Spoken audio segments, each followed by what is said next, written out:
História da Sexualidade 1, A Vontade de Saber.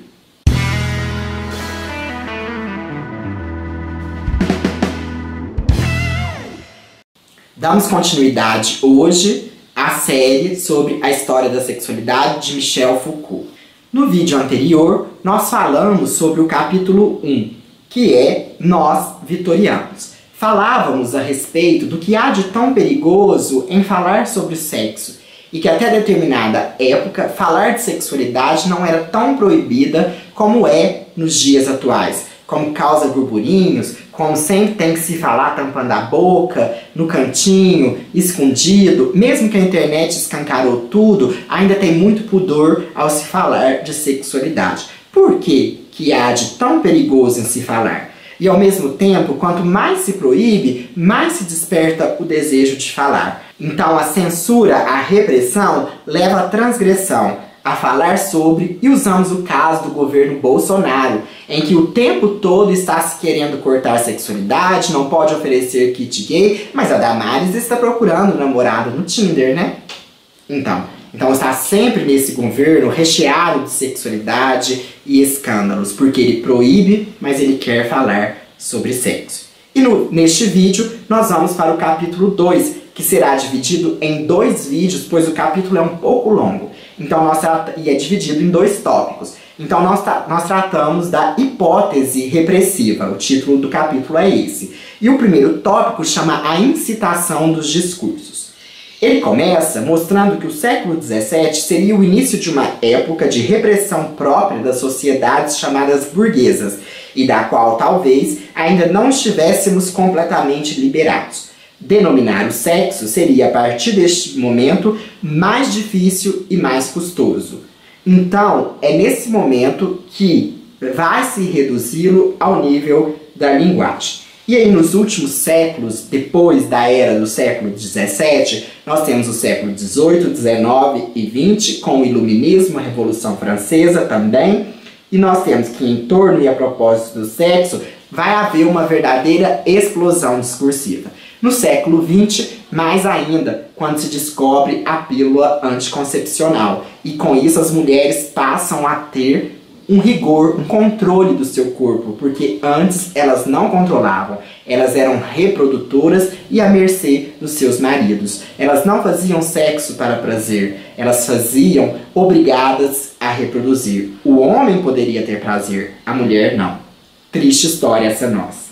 E é também quando vai ter aí um predomínio, um desenvolvimento da literatura erótica, porque tudo isso perpassado por um exercício do poder sobre a sexualidade. E ele vai fazer uma relação com a nudez, né, que a nudez desperta esse medo, né, porque nós somos seres que cobrimos, que tampamos as partes íntimas. Então, a nudez vai incitar essa questão da eroticidade. E ao mesmo tempo também a confissão da Igreja Católica. Você tem que confessar, você segue regras meticulosas de um exame de si mesmo. Você tem que, na sua boca, falar o que você cometeu na sua alcova, né? Como se diria no passado, na sua cama. Por quê? E aí o Foucault vai falar que há uma dupla evolução, que tende a fazer da carne a origem de todos os pecados e a deslocar o momento mais importante do ato em si para a inquietação do desejo,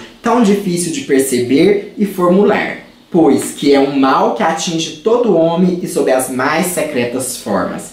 Todos sentem desejos, todos, padres, freiras, eremitas, idosos, crianças, jovens, adultos, é fato. E aí vai ter um discurso que junta a alma e o corpo, né? E a partir disso a colocação do sexo em discurso. Formara-se há muito tempo numa tradição ascética e monástica vinda da Idade Média. O século XVII fez dele uma regra para todos. No século XIX, aí ele vai citar algumas obras, né, que é o My Secret Life, que é a vida secreta.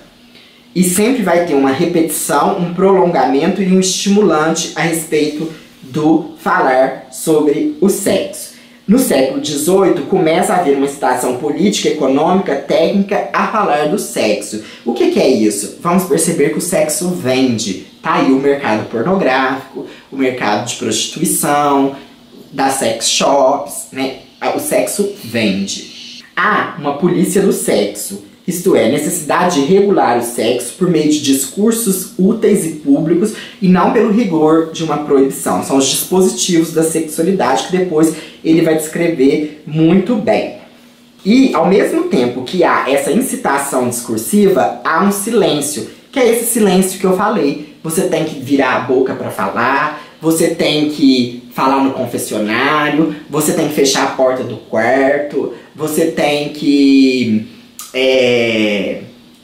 Antigamente, né, hoje tá tudo escancarado na internet, mas o menino passava a revista de uma mochila para outra, pornográfica, ou então era você encontrava armazenado no móvel da casa, escondido. É sempre escondido, sempre silenciado. Por quê? O Foucault está questionando tudo isso, né? Um trecho muito importante, vou pôr aí na tela, ele fala assim: desde o século XVIII, o sexo não cessou de provocar uma espécie de erotismo discursivo generalizado, e tais discursos sobre o sexo não se multiplicaram fora do poder ou contra ele, porém, lá onde ele se exercia e como meio para seu exercício. Criaram-se em todo canto incitações a falar. Em toda parte, dispositivos para ouvir e registrar, procedimentos para observar, interrogar e formular. Desenfurnaram-no e obrigaram-no a uma existência discursiva. Então, se antes, na época vitoriana, proibiu, agora, no século XX, ele emerge para a gente falar, né? E, fundamental, que já no fim do texto, né, dessa parte, o Foucault vai dizer assim: trata-se, ao contrário, de um tema que faz parte da própria mecânica dessas incitações, maneira de dar forma à exigência de falar, fábula indispensável à economia infinitamente proliferante do discurso sobre o sexo.